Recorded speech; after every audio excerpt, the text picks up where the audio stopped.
धन सिंह राठौड़। आज आपको मैं बताने जा रहा हूँ गोगा जी महाराज के बारे में। कल अपने बात की थी वीर तेजा जी महाराज के बारे में, जिनको कश्यप का देवता, कालाबाला के देवता भी कहते हैं। आज अपन बात करने जा रहे हैं गोगा जी महाराज के बारे में। राजस्थान में 5 पीर हुए हैं, पाबू हड़बू रामदेव मंगलिया मेहा, पांचों पीर पदार जो गोगा जी जे। हाँ, आज अपन बात कर रहे हैं गोगा जी महाराज। सबसे पहले इनके परिचय के बारे में बात करें तो सबसे पहले मैं आपको बता दूं इनका जन्म। इनके जन्म से संबंधित मैं बताऊं तो इनका जो जन्म हुआ था वो विक्रम संवत 1003 को हुआ था। कब हुआ था? विक्रम संवत 1003 भाद्रपद कृष्ण नवमी को इनका जो जन्म हुआ था वो भाद्रपद कृष्ण नवमी को हुआ था, जिसको अपन गोगा नवमी भी कहते हैं। इनका जो जन्म हुआ था वो हुआ था आपके ददरेवा चुरू में। कहां पे हुआ था? ददरेवा चुरू में। तो आपको याद रखना है जो अपने गोगा जी महाराज है उनका जन्म कहां हुआ था? ददरेवा चुरू जिले में। ठीक है, अब मैं बात करूं इनके परिचय के बारे में तो सबसे पहले मैं बात करता हूं इनके पिताजी के बारे में। तो इनके जो पिता थे वो थे जेवर सिंह। जेवर सिंह इनके पिता कौन थे? जेवर सिंह चौहान। जेवर सिंह चौहान। तो आपको ये याद रखना है कि गोगा जी महाराज किस वंश से संबंधित है? तो चौहान वंश से संबंधित है, ये आपको याद रखना है। ठीक है, एग्जाम ये प्रश्न आपको पूछा जा सकता है कि गोगा जी महाराज किस वंश से संबंधित है? तो किस वंश से संबंधित है? चौहान वंश से, क्योंकि इनका जन्म किस वंश में हुआ है? चौहान वंश में जेवर सिंह जी के घर पे हुआ है। अब मैं बात करता हूं इनकी माता के बारे में। इनकी जो माता थी वो थी बात्सलदेव। माता का नाम था बात्सलदेव। अगर मैं बात करूं इनकी पत्नी के बारे में तो इनकी जो पत्नी थी वो थी केमलदेव। केमलदेव कौन थी? केमलदेव। यह केमलदेव थी आपके कोलूमंड जोधपुर की।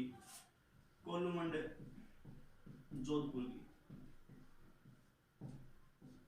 कहां की थी? कोलूमंड जोधपुर फुलोदी क्षेत्र। ठीक है, तो आपको ये याद रखना है कि इनकी जो पत्नी थी वो केमलदेव जोधपुर कोलूमंड की रहने वाली। इनके गुरु के बारे में मैं बताऊं आपको तो इनके जो गुरु थे वो थे गुरु गोरखनाथ जी महाराज। गोरखनाथ जी महाराज कहते हैं कि गोरखनाथ जी महाराज के आशीर्वाद से ही जेवर सिंह और बात्सलदेव के एक पुत्र उत्पन्न हुआ जिसका नाम था गोगा जी महाराज। तो आपको ये याद रखना है कि गोरखनाथ जी महाराज के ही आशीर्वाद से गोगा जी महाराज का जन्म हुआ है। तो इनके जो गुरु थे वो कौन थे? गोरखनाथ जी महाराज। इनकी घोड़ी की मैं अगर बात करूं तो इनकी घोड़ी आती है गोगा बप्पा। गोगा बप्पा। ठीक है, ये आपको याद रखना है कि इनकी जो घोड़ी थी वो कौन थी? गोगा बप्पा, जिसको नीली घोड़ी के नाम से भी जाना जाता है। नीली घोड़ी। अब इनके बारे में मैं बताऊं आपको इनका प्रतीक। इनका जो प्रतीक है वो मिलता है आपको सर्प के रूप में। किसके रूप में मिलता है? सर्प के रूप में मिलता है। जो खेजड़ी होती है गांव में, कहते हैं गांव गांव खेजड़ी, गांव गांव गोगा। हर गांव में हर खेजड़ी के नीचे किसका मंदिर है? गोगा जी महाराज का मंदिर है। इनका जो मूर्ति होती है वो पत्थर की बनी हुई होती है। पत्थर जो होता है आपके उसकी बनी हुई होती है। उस पर केवल और केवल क्या बना होता है? सर्प। गोगा जी महाराज की कोई फोटो नहीं होती, केवल क्या बना होता है? सर्प बना होता था। आपको ये याद रखना है। ठीक है, तो इनके बारे में इनके उपनाम आपको बताऊं। सबसे पहले मैं इनको उपनाम बताता हूं। इनके जो उपनाम आपको देखने को मिलते हैं वो एक तो मिलता है गोगा पीर। गोगा पीर। इनके को गोगा पीर क्यों कहा जाता है? हिंदू भी इनको पूछते हैं, मुसलमान भी इनको पूछते हैं। मुसलमान पूछते हैं इसलिए इनका नाम पीर हो गया, और गोगा जी है ही अपने, तो इनका नाम पूरा नाम क्या हो गया? गोगा पीर। दूसरा नाम इनका मिलता है सांपों के देवता। सांपों के देवता। अब मैं आपको बताऊं इनका सांपों का देवता इनको क्यों कहा जाता है। तो मैं आपको बताऊं कि इनकी जो पत्नी थी केमलदेव, सगाई हो रखी थी, विवाह हुआ नहीं था। उससे पहले एक बार ये बगीचे में फूल तोड़ रहे थे। क्या तोड़ रहे थे? फूल तोड़ रहे थे। फूल तोड़ रहे थे तो सांप ने आकर इनको काट लिया। सांप ने आकर इनको क्या कर लिया? काट लिया। जैसे ही सांप ने इनको काटा बेहोश हो गए, मूर्छित हो गए। तो बाद में पता चला किसको? गोगा जी महाराज को। तो गोगा जी महाराज गुस्से में लाल हो गए। तो ये एक जंगल में जाते हैं। जंगल में जाते हैं और घोर तपस्या करते हैं। कहते हैं आग जलाते हैं, उस आग के अंदर एक कटोरा लेते हैं बड़ा बड़ा, जिसको उस कटोरे के अंदर कहते हैं ये मंत्र तंत्र विद्या से जितने भी सर्प थे वो सारे के सारे आकर उससे जो कटोरा होता है बड़ा बड़ा, ठीक है, उसमें आकर सांप खत्म होने लग जाते हैं। कहते हैं नाग देवता को पता चलता है तो वो देखते हैं कि यार ऐसे अगर चलता रहा तो अपने सांपों का सोपड़ा साफ ही हो जाएगा। तो वो आते हैं भगवान गोगा जी महाराज के पास में और कहते हैं आपको क्या हो गया, क्या सब गलती होगी हमसे। तो वो बोलते हैं कि मेरी पत्नी जो थी उसको आप जिंदा करो, उसको आपके सांपों ने इसको काट लिया। तो कहते हैं कि जो सांपों के देवता जो है तक्षक, सांपों का जो देवता है तक्षक ने भगवान गोगा जी महाराज से समय याचना की थी और केवल देव को जिंदा किया था। तो इसका नाम क्या हो गया, सांपों के देवता। ठीक है, इसके बाद में इनका एक नाम और मिलता है जो मिलता है अपने जाहर पीर। जाहर पीर का अर्थ होता है जिंदा देवता। अब इनको जिंदा देवता क्यों कहा जाता है उसके बारे में बताऊं तो इनके दो मौसेरे भाई थे। कौन थे दो मौसेरे भाई थे, अर्जुन और सर्जन।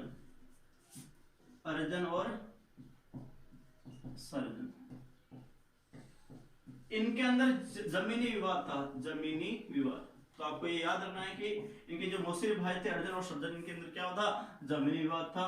तो इनके पास कोई सेना नहीं थी और वो बदला लेना चाहते थे अपने गोगा जी महाराज गोगा पीर से।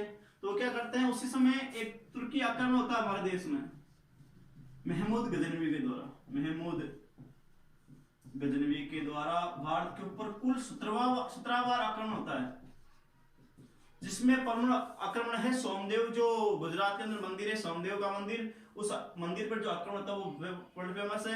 कहते हैं कि वहां जो शिवलिंग है उसको महमूद गजनवी ने अपने सैनिकों के द्वारा तोड़वा दिया था। तो कहता है जब युद्ध हो रहा था तो महमूद गजनवी के ही किसी सैनिक ने गोगा जी महाराज का सिर धड़ से अलग कर दिया और कहते हैं सिर वहीं गिर गया। ये युद्ध कहाँ हो रहा था, इनका जो गांव है ददरेवा चुरू, इसी गांव के अंदर ये युद्ध हो रहा था। तो कहते हैं वो सिर धड़ से नीचे गिर गया, लेकिन उनका जो धड़ था, जो बाकी सिर कटे धड़ लड़े, ऐसे थे गोगा जी महाराज, धड़ उनका लड़ता रहा। और ये कहते हैं कि जो धड़ था वो इनका जो धड़ था वो नोहर हनुमानगढ़ के अंदर जाकर गिरता है। नोहर हनुमानगढ़ के अंदर इनका जो सर है धड़ है वो जाकर गिरता है। एक जगह बताया मैंने आपको ददरेवा चुरू जहां इनका सिर गिरता है, और एक जगह नोहर हनुमानगढ़। जो ये ददरेवा चुरू है इसको अपन बोल सकते हैं शीर्ष मेढ़ी। किस नाम से बोल सकते हैं, शीर्ष मेढ़ी। यहाँ पर इनका प्रमुख मंदिर भी है। दूसरा इनका जो मंदिर आता है वो आता है नोहर हनुमानगढ़ में, जहां इनका धड़ कट के गिर गया था। दुर्मेड़ी भी आप इसको बोल सकते हो, दुर्मेड़ी। ठीक है, तो आपको ये याद रखना है कि इनका दुर्मेड़ी कहाँ है, इनका धड़ कहाँ गिरा था, नोहर हनुमानगढ़ में। अब इनके मैं मंदिरों के बारे में आपको बताऊं तो इनके जो प्रमुख मंदिर है एक तो है ददरेवा चूरू में और एक है नोहर हनुमानगढ़ में। ददरेवा चूरू में जो मंदिर है और एक दूसरा जो मंदिर है नोहर हनुमानगढ़ में, ये मंदिर जो बनवाया था वो बनवाया था फिरोज शाह तुगलक ने। फिरोज शाह तुगलक के द्वारा ये मंदिर का निर्माण करवाया गया।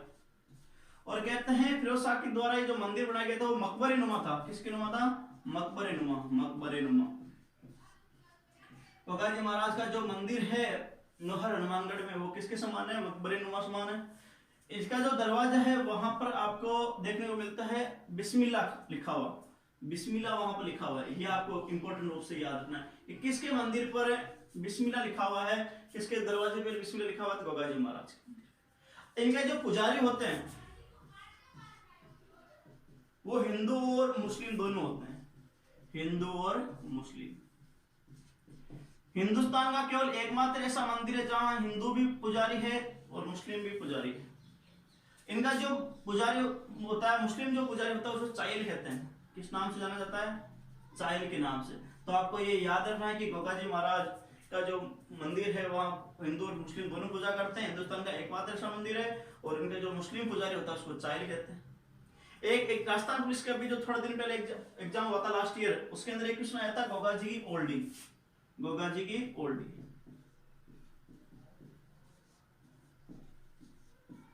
जो गोगा जी की आपके ओल्डी है वो सांचौर के अंदर स्थित है, सांचौर